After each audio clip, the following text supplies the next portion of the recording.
binahagi ni Kim Chu ang isang short video kung saan, ay may pa-surprise nga itong ASAP family sa kanya. Kimi gusto daw ng baby girl.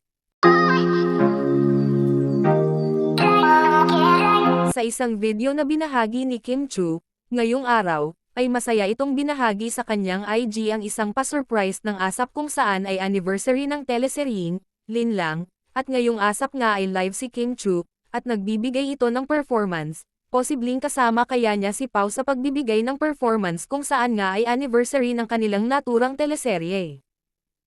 Thank you so much, ASAP fam, for the congratulations.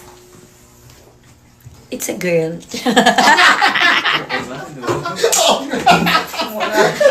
Bitin siya.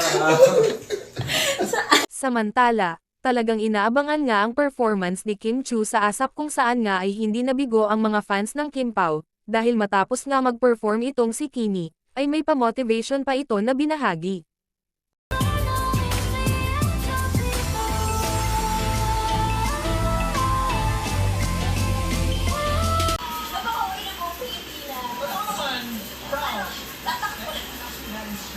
Pero sa lahat na nangarap, it's not always about winning.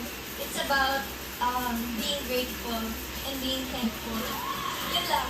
Kahit anong mangyari, anong matanggap, ups and downs. Kaya nga diba yung lifeline, up and down, dahil humihinga ang buhay. Minsan nasa baba, minsan nasa taas. Yeah, let's savor the moment.